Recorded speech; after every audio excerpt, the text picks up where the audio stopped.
Hello Internet. In this video I want to make a quick follow-up to the video I made last Friday about the Linus Tech Tips WAN show chess problem.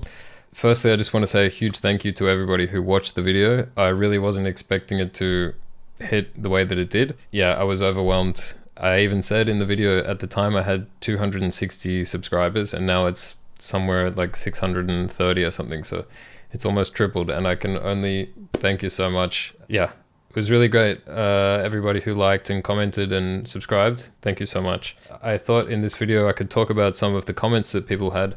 There were a lot of great suggestions, questions, general compliments, which is great. I thought we could have a look at some comments, treat this as a bit of a Q&A, and try out some of your suggestions, maybe clarify some things that I didn't clarify so well in the first video.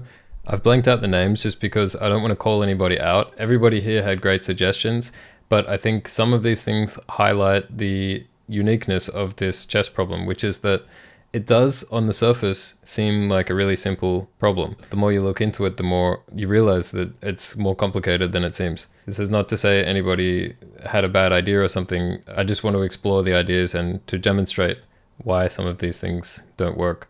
We have here, if you make a perpendicular plane to the center of the radius, draw a J, extrude the J, and don't combine it, and then remove the overlapping bodies so you're left with a slot, basically.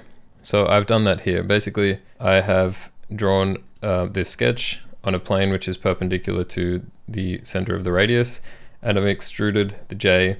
You can see if I remove the overlapping sections, you do get a slot, but yeah, the slot is not the shape that it should be. If we make a section, it's not how you expect it to be. Maybe you're seeing now that it's not quite as easy as it seems. Next up, I would have done offset extrudes downward based on the top profile and then done full round over fillets to get the J. To get such a simple J, it can be done with 3 extruded cuts and 4 face fillets. So let's try it out. I get the idea here. You start with a square cut from the top to cut the first slot, and another square cutting the second slot, and then we can do this arc to cut out the bottom slot. So then it's just a matter of doing full round fillets on these corners, right? Let's try it. Choose items to fillet, and then you realize that this can't be done. And that's because these corners are not parallel, so it can't do a full round fillet because it's going to be a bigger fillet on one end than the other. I can demonstrate this if I just do a regular fillet on these two corners and we make it a bit smaller. You can see the two fillets aren't going to align.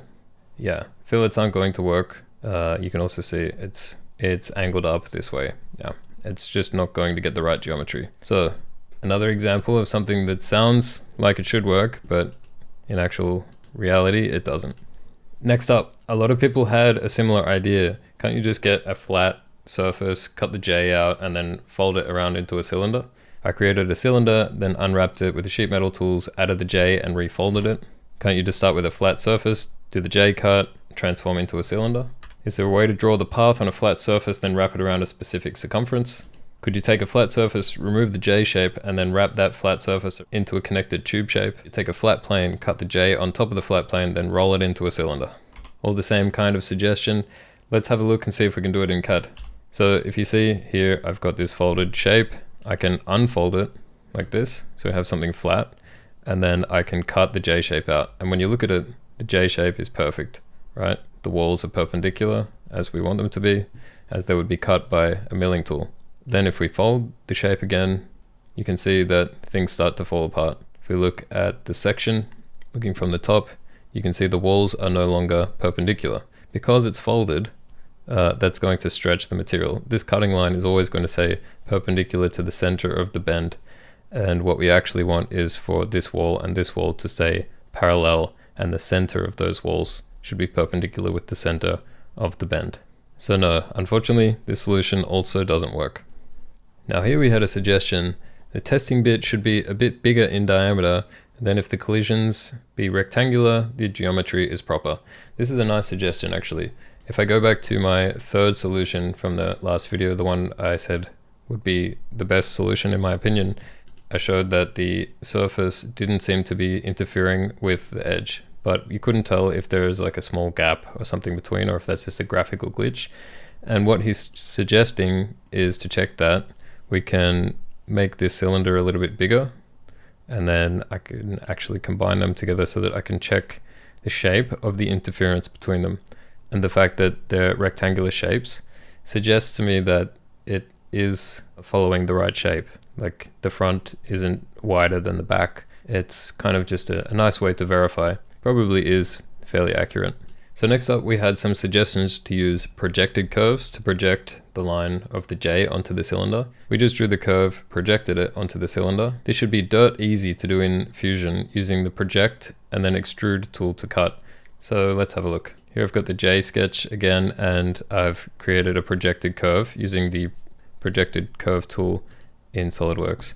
And I've projected it onto this surface, and you can see because it's a cylinder, it projects it onto both sides. But more importantly, you can see how much it distorts the shape of the J. In general, I would suggest not using a projected curve for something like this, because you're not projecting the accurate dimensions of that J drawing onto the surface. You're creating a projection. So from the front, it's going to look accurate, but in reality, it's not. We had a few more just do this suggestions, but some of them actually were things that I've already done, so I just thought I would quickly go over them. Just do it in a 2D sketch plane. Any dimension that goes around the circumference by pi, you're done. Click wrap around the surface, GG. Pretty much what I did in the first solution in the last video. I drew the sketch on a 2D plane and I wrapped it around. I mean, what he's saying about multiplying it by pi is just that this width should be the same length as this arc. Yeah, wrap it around the cylinder, GG. Well, as we saw in the last video, when you deboss a shape that's wrapped around a cylinder like that, you're going to end up with walls that are not perpendicular. So that doesn't represent what a milling bit would cut. What about the emboss on Fusion 360? Well, I used the deboss feature in Solidworks. You can see here that I have deboss selected. The problem with deboss is that it doesn't create perpendicular edges on this shape. There were also a bunch of people who made comments about the swept body feature. Now, I'm totally into this suggestion. Unfortunately, it's not really very possible with Solidworks. Only NX currently has the feature to accurately sweep volumes. Now, I agree with that in the terms that accurately sweep volumes. Solidworks can accurately sweep volumes. It just has problems sweeping volumes around arcs, like the one in this problem.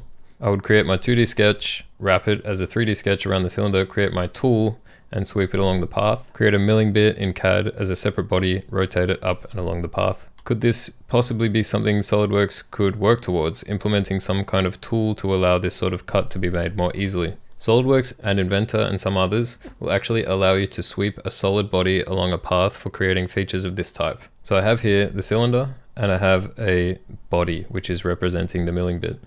And what I can do is try to do a swept cut using a solid profile, which is the milling bit, and then ask it to follow this curve. If I just press OK here, you can see it can successfully use a body to sweep. The problem is when I try to use all the sections of this line, it says path must be fully tangent continuous in solid sweep. So for some reason, it thinks that this line isn't fully tangent. It's the same thing if I make a 3D sketch of that line. I've just done convert entities to make a 3D sketch. So if I go to swept cut, solid profile, even if I hide the body to make sure I'm really selecting the 3D sketch, path must be fully tangent, continuous in solid sweep. So it thinks that this path isn't continuously tangent. So what I did was I made a 3D sketch. I converted the entities for just these two straight lines, and then I added a spline for the curved section. And you can see that it is tangent with both of these straight lines. It's also a spline on a surface, so it follows this cylindrical shape. So in theory, this should work. Choose the profile and choose 3D sketch. It won't let me select the 3D sketch. It still says path must be fully tangent, continuous in a solid sweep. So I think this is just a flaw in this feature that does a solid sweep. It just can't calculate this path properly. So can you sweep just the curve and then just the straight part and get the results that way? Also another good suggestion. So let's try that. I'll get the solid profile here and select this straight line. We can cut that section. I have another body here. If I do another swept cut, choose the solid profile and choose this line it will cut out along that line, but there are some weird things happening in the end conditions.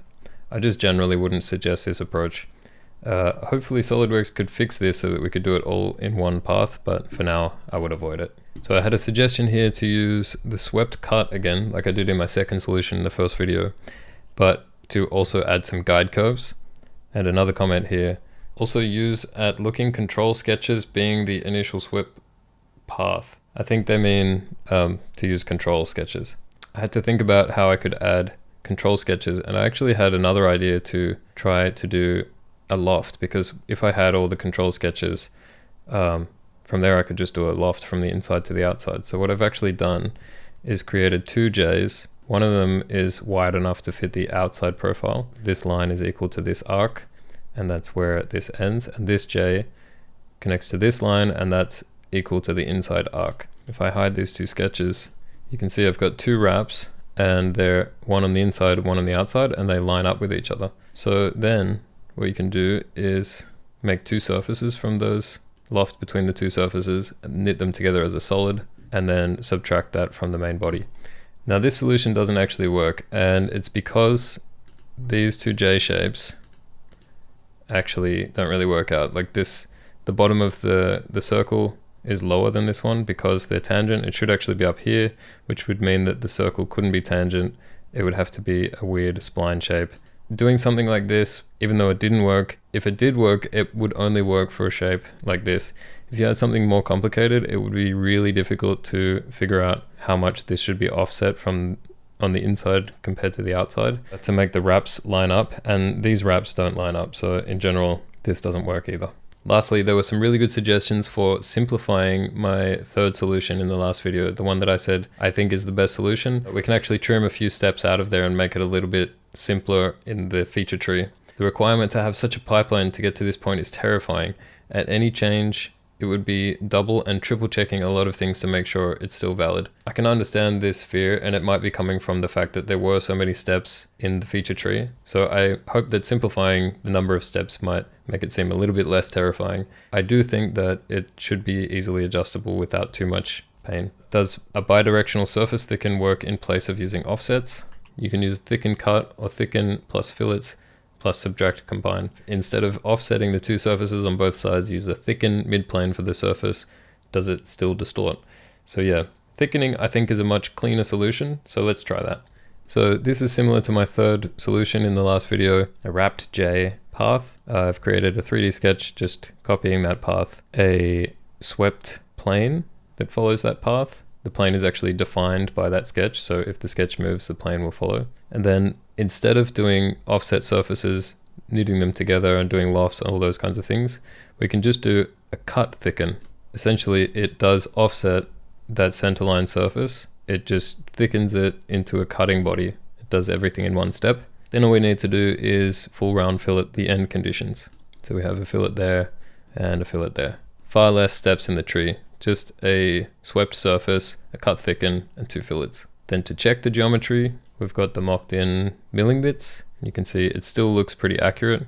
There is that slight gap that might be a graphical glitch, but if we try that method for verifying, then we can check and we have rectangular overlaps. So I think this solution is pretty good. It's very similar to the last solution that I had in my previous video, only we've cleaned it up a little bit by doing a cut thicken. So that was a really good suggestion from you guys to clean it up. Also a really good suggestion about verifying the fit of the milling bit.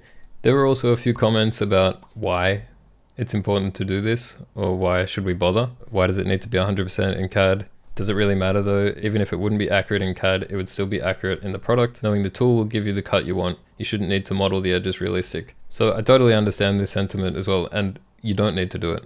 I don't need to do it. Linus Tech Tips don't need to do it. It was just an interesting problem that they brought up. And there was a little bit of a sentiment in the comments from some people to say, like, what are they doing over at Linus Tech Tips? This should be easy.